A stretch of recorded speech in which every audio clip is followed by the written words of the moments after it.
बोलो भारत माता की वंदे जय जवान।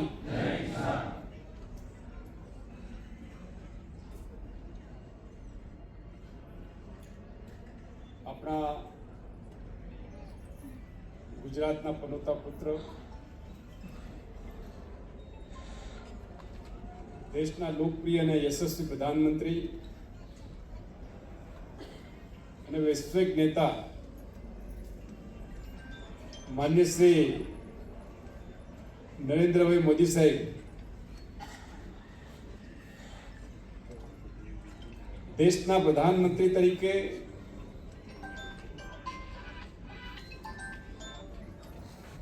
લોકતંત્રની અંદર ચૂંટાયેલા સૌથી વધારે સમય પ્રધાનમંત્રી તરીકે કામ કરવાનો એક ઐતિહાસિક રેકોર્ડ થયો।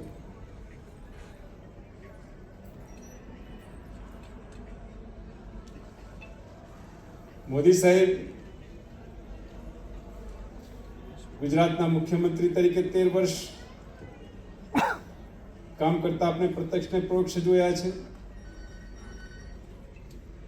અને આજે પ્રધાનમંત્રી તરીકે સૌથી વધારે દિવસ સત્તામાં રહેવાનો એ ઇતિહાસ પણ એથી આગળ મોદી સાહેબના મને સૌથી વધારે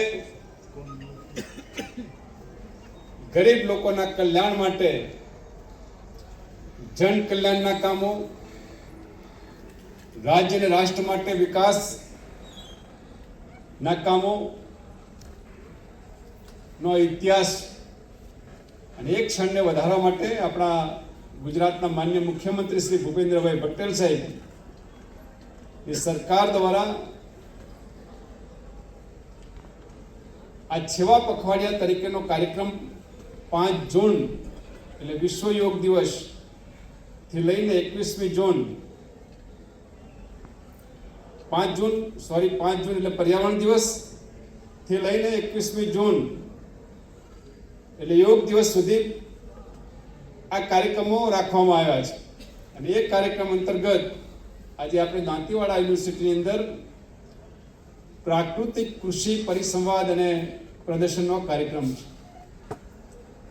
જેમાં મંચ પર વિરાજમાન આપણા સૌ સન્માન્ય આગેવાનશ્રીઓ, પદાધિકારીશ્રીઓ, અધિકારીશ્રીઓ, વિશાળ સંખ્યામાં વધારેલા પ્રાકૃતિક ખેતીના હિમાયતી સૌ ભાઈઓ બહેનો તેમજ પત્રકાર મિત્રો, સૌ પ્રથમ તો આપણે સૌ આપણા લોકલાડીલા નેતા આદરણીય શ્રી નરેન્દ્રભાઈ મોદી સાહેબને અભિનંદન પાઠવીએ, શુભકામનાઓ પાઠવીએ કે હજુ આનાથી પણ વધારે પ્રજા કલ્યાણના કામો અને વિકાસના કામો કરવા માટે ઈશ્વર એમને શક્તિ આપે, બુદ્ધિ આપે, એમનું તન મન શુદ્ધ સ્વસ્થ ને નિરોગી બની રહે, પરમ કૃપાળુ પરમાત્મા સર્વશક્તિમાન ઈશ્વર એમને દીર્ઘ આયુષ્ય આપે અને આ દેશની ખૂબ સેવા કરે એવી શુભકામનાઓ આજના કાર્યક્રમના માધ્યમથી આપણે પાઠવીએ।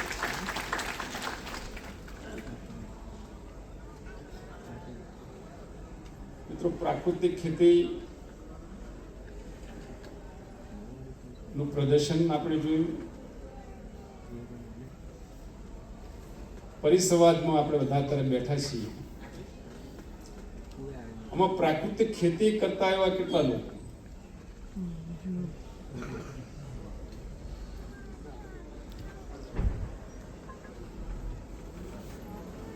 મંચ પર આપણે ખરા કોઈ અધિકારી પદાધિકારીનું?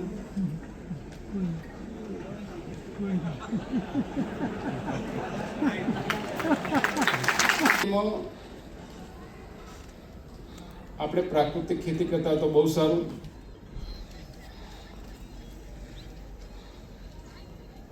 પ્રાકૃતિક ખેતી ન કરતા હોય તો જે લોકો પ્રાકૃતિક ખેતી કરે છે એને પ્રોત્સાહન આપીએ।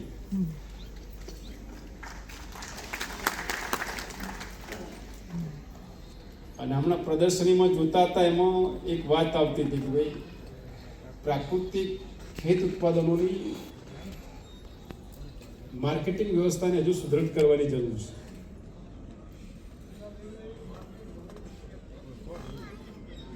હા, ભગવંતાશ્રીને સુદૃઢ કરવા માટેની વ્યવસ્થાઓ વિશે સરકાર પણ, માવજીભાઈ એમણે વાત કરી ત્યાં અધિકારીઓ સાથે કે સરકારને બજેટમાં જોગવાઈ કરીને વ્યવસ્થાઓ કરી રહી છે. પણ આપણે શું કરવાનું? આપણે મારે તમારે બધા જે પ્રાકૃતિક ખેતી કરતા હોય એ ખેડૂતોના જે ઉત્પાદનો છે એની ખરીદી કરવી. આ પણ પ્રાકૃતિક ખેતી જ છે.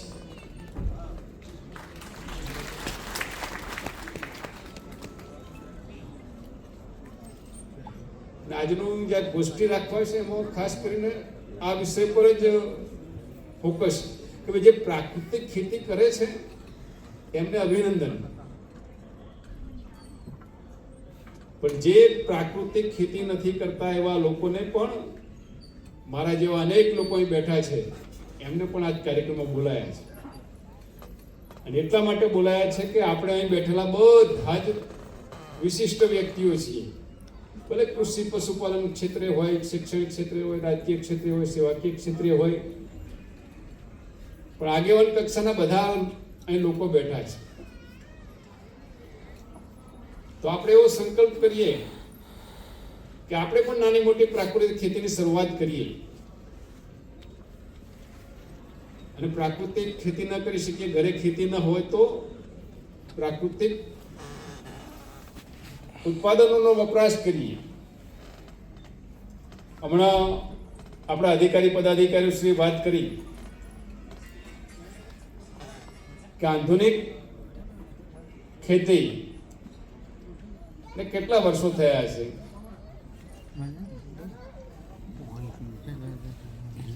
લગભગ હું માનું છું કે આ છેલ્લા 25-30 વર્ષની અંદર વધારે પડતી, નહીતર મોટા ભાગે ખેતી આપણે કુદરતી ખેતી કરતા એટલે વરસાદ આધારિત ખેતી થતી. ત્યારે હમણાં વાત થઈ એ પ્રમાણે જમીનનું સ્વાસ્થ્ય સારું હતું અને માણસોનું સ્વાસ્થ્ય પણ સારું હતું. હમણાં જિંદાલજી વાત કરતા હતા કે પહેલા દવાખાના ઓછા અને આમ સામાન્ય જીવનમાં પણ માણસો મળે તો 10 માણસો મળે તેમાંથી એવા 2-5 લોકો તો હોય જ એવું કહેતા કે આ ફલાણા ભાઈ, ફલાણા ભા કે ફલાણા બાપા, એમને 90 વર્ષ ત્યાં, 80 વર્ષ ત્યાં, 100 વર્ષ ત્યાં, પણ હજુ કોઈ દિવસ દવાખાને ગયા નથી. એની પાછળનું કારણ હરેક વ્યક્તિનું જીવન પ્રકૃતિના ખોળે જીવન હતું અને પ્રકૃતિ આધારિત કુદરતી ખોરાક પાણી હતા, જેના કારણે માણસનું પણ સ્વાસ્થ્ય સારું હતું અને જમીનનું પણ સ્વાસ્થ્ય સારું. આપણે આપણા સ્વાસ્થ્યની ચિંતા તો કરીએ છીએ પણ જમીનના સ્વાસ્થ્યની ચિંતા નથી કરતા. હા, એનું જે રિઝલ્ટ આવે છે એની વાતો કરીએ. જમીનનું સ્વાસ્થ્ય સારું ના હોવાના કારણે એક સમય એવો હતો કે 1 વીઘામાંથી 50 મણ બાજરી થતી હોય તો ઘટતી જાય, 40 મણ થાય, 30 મણ થાય, 20 મણ થાય. કપાસ 50 મણ ખાતો હોય તો 10 મણ આવીને ઉભો રહે. દિવેલા 60-70 મણ થતા હોય તો એ 10-20 મણ આવીને ઉભો રહે. એની ઉત્પાદન શક્તિ ઘટી એટલે એનો અર્થ તમારે એમ સમજી લેવાનું કે એનું સ્વાસ્થ્ય બરાબર નથી. અને છેલ્લે તો વિષય એવો આવ્યો છે કે મોટા ભાગે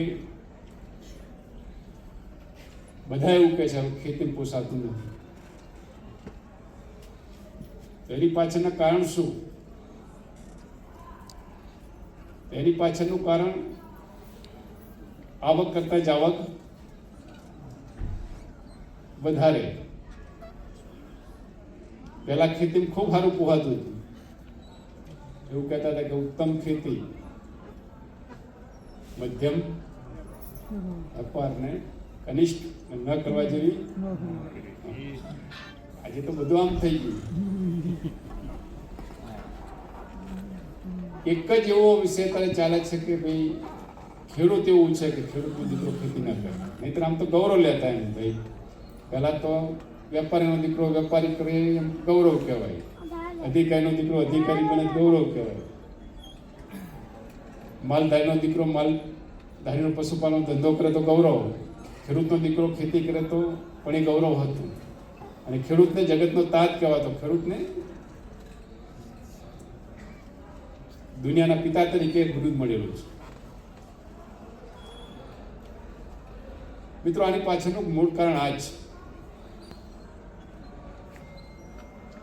કે વધારે પડતા રાસાયણિક ખાતરોને દવાનો ઉપયોગ, વધારે પડતા બિયારણ ખર્ચનું કારણ, અને એથી આગળ ખેડૂતો બધા એમણે સોલંકીજી કહેતા હતા કે બધાએ ખેતીનું કામ છોડી દીધું છે. મારા જેવા તો ખેતી કરતા નથી, ભાગ્યા રાખીએ, ખેડૂત રાખીએ, અને એ પેટા ભાગ્યા રાખે અને એ પાછા મજૂર રાખે. છેલ્લે એવું કે ભાગ્યો કે મારે પોસાતું નથી, પણ એને તો મૂળ કામનો ભાગ હતો. હવે એમાં એ મજૂર રાખે. ભલા ભાઈ, એવું થાય ને. એમ મિત્રો, મૂળ કારણ આવ્યું છે. એની સામે આશાનું કિરણ કહી શકાય એવા અનેક દાખલા આપણી સમક્ષ છે. અમુક તો એવા દાખલા છે કે વિદેશની અંદર સારી સારી જોબ છોડી, કરોડો રૂપિયાના પેકેજ છોડી લોકો આપણા ભારતમાં પરત આવ્યા છે. ને ભારતમાં આવી અને ઓર્ગેનિક ફાર્મિંગના માધ્યમથી લાખો કરોડો રૂપિયા કમાય છે.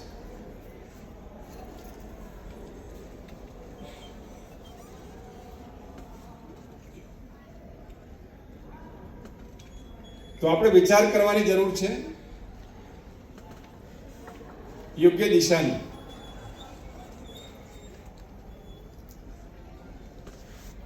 અને યોગ્ય દિશા માટે દેશના પ્રધાનમંત્રી આદરણીય શ્રી નરેન્દ્રભાઈ મોદી સાહેબ કે જેઓ દીર્ઘદ્રષ્ટા છે,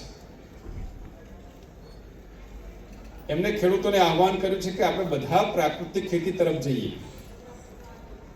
આપણા દેશમાં સિક્કિમ એક એવું રાજ્ય છે કે આખું રાજ્ય નાનું છે, પ્રાકૃતિક ખેતી કરે છે.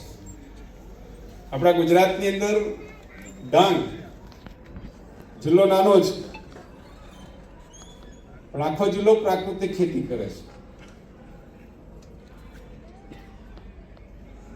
આપણા બનાસકાંઠામાં પણ ઘણા બધા ખેડૂતો પ્રાકૃતિક ખેતી કરે છે અને પ્રાકૃતિક ખેત ઉત્પાદનોના ભાવ બજાર ભાવ કરતાં પણ ખૂબ સારા ભાવ મળે છે અને ઘરે બેઠા લોકો ખરીદી કરવા પણ જાય છે.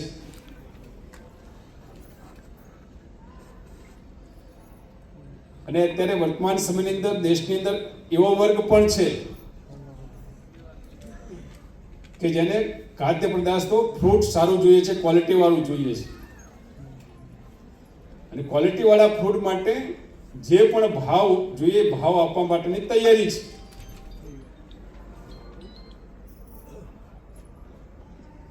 અને વ્યવસ્થાઓ પણ રાજ્ય સરકાર અને કેન્દ્ર સરકાર કરી રહી છે. આગામી સમયમાં આપણે બધા પ્રાકૃતિક તરફ જવું પડશે. એ સિવાય આપણી જોડે કોઈ ઉપાય નથી. આમ સામાન્ય એવું છે કે જ્યાં સુધી સમસ્યા ન આવે ત્યાં સુધી પ્રશ્નો ઉભા થતા નથી, પ્રશ્નો ઉભા ના થાય ત્યાં સુધી એનું કોઈ નિવારણ નથી આવતું. હમણાં આપણે વાત થઈ કે બનાસકાંઠા જિલ્લો કૃષિ અને પશુપાલન ક્ષેત્રે સમગ્ર દેશની અંદર અગ્રેસર જિલ્લો છે. ડ્રીપ અને સ્પ્રિંકલર ની સિંચાઈમાં પણ આપણો જિલ્લો અગ્રેસર છે. આપણે જ હતા કે પાણીને ખૂબ વેડફ્યું, પાણી વેડફ્યું એટલે પાણી ઘટી ગયું, પાણી ઘટ્યું એટલે તળિયા સાફ થઈ ગયા, પછી પાણી ઓછું થયું ત્યારે આ દિશામાં આગળ આવ્યા છે.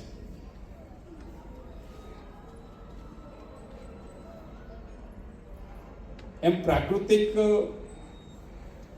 ખેતીમાં પણ હવે સમય આવી ગયો છે.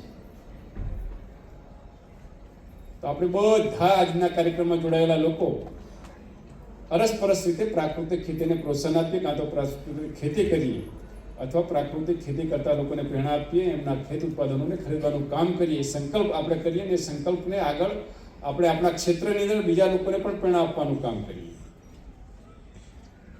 મિત્રો, આજે એક બીજી વાત મારે કરવી છે. આપણે યુનિવર્સિટીના ઓડિટોરિયમ હોલમાં જે બેઠા છીએ, સરદાર પટેલ યુનિવર્સિટી, કે આ યુનિવર્સિટીની સ્થાપના સરકારે ખેડૂતોને પ્રોત્સાહન આપવા માટે, કૃષિ અને પશુપાલન ક્ષેત્રે ખેડૂતો પ્રગતિ કરે એ માટે એમને માહિતી, માર્ગદર્શન, મદદ, સેમિનાર કરવા માટે આવડું મોટું સંકુલ બનાવ્યું છે. આપણે આ યુનિવર્સિટી આખી જોઈ છે. હું એક સોલંકીજી એક દિવસ જ્યારે લગભગ ત્યારે ધારાસભ્ય હતો, યુનિવર્સિટીની મુલાકાત આવ્યો હતો. લગભગ 5-7 કલાક જેવો સમય ફાળ્યો હતો, પણ હજુ આખી જોઈ રહ્યો નથી. મારે હજુ બીજી વખત આવવાનું બાકી છે. મેં કહી રાખ્યું એટલે તમારે યુનિવર્સિટી જોયું હોય તો આખો દિવસ જાય, એવડી મોટી યુનિવર્સિટી છે, જેમાં તમે કૃષિ અને પશુપાલન ક્ષેત્રે તમને બધું જ મદદ, માર્ગદર્શન, સારા બિયારણો, સારું ઉત્પાદન કઈ રીતે થઈ શકે એની ટ્રેનિંગ પણ અહીં આપવામાં આવે છે. મેં હમણાં સોલંકીજી સાથે વાત કરી દીધું, ખેડૂતોને યુનિવર્સિટી જોયું હોય તો એમને અહીં પરમિશનની કોઈ જરૂર ખરી? તો એમને કીધું કે કોઈ પણ ખેડૂત આવે એને કોઈ પરમિશનની જરૂર નથી. અને જો ખેડૂત 25 લોકો કે 50 લોકો કે 100 લોકોનું ગ્રુપ કરીને આવે તો અહીં અમને રહેવા માટેની, જમવા માટેની પણ વ્યવસ્થાઓ છે. મિત્રો, ખાસ કરીને મેં જે યુનિવર્સિટીમાં જોયું, અહીં આપણે બાજરી, દિવેલા, બટાકા ના કામ પર ખૂબ રિસર્ચ થાય છે. અને આપણા યુનિવર્સિટીના વૈજ્ઞાનિકો પણ ખૂબ ક્ષમતાવાળા છે. એમનામાં ખૂબ પ્રોટેક્શન છે, ખૂબ એ લોકોને સંશોધન પણ કરે છે. ઘણા બધા બિયારણો એ બાજરીના હોય, દિવેલાના હોય, એ સંશોધન થાય છે પછી બહાર પડે છે. તો આજે બધા આપણે અહીં આવ્યા છે. મેં કહ્યું પ્રમાણે બધા રોલ મોડલ ખેડૂતો છીએ. તો ભોજન તો બધાનું થઈ ગયું છે કે બાકી છે? મોતીલાલ, કાર્યક્રમ પછી ભોજન થાય. ભોજન થયા પછી અડધા દિવસમાં તમે યુનિવર્સિટી નહીં જોઈ શકો, પણ બધા લોકોએ યુનિવર્સિટી તમારે જોવી જોઈએ અને જાણવી જોઈએ, સમજવી જોઈએ અને શીખવું જોઈએ. અને શીખ્યામાંથી આમ તો ખેડૂત માટે એવું કહેવાય છે કે ખેડૂત એની આખી જિંદગી શીખવામાં જ જાય, અને એનું ખેતર છે એ પ્રયોગશાળા જ. ખેડૂતને તો ખાસ શીખવાનું હોય. તો આજે આપણે બધા અહીં સમય લઈને આવ્યા છે, એનો સદુપયોગ થાય. યુનિવર્સિટીને જોઈએ, શીખીએ, સમજીએ અને બીજાને પણ શીખવાડી અને કૃષિ પશુપાલન ક્ષેત્રે, ખાસ કરીને પ્રાકૃતિક ક્ષેત્રે આપણે બધા જ આગળ વધીએ. આગામી સમય એ પ્રાકૃતિક ખેતીની માગણી પણ પ્રાકૃતિક ખેતીની અનિવાર્યતા છે, અને આ માટે બધા આપણે ઉપયોગી થઈએ, સાથે જોડાઈને કામ કરીએ. ધન્યવાદ. ભારત માતા જય.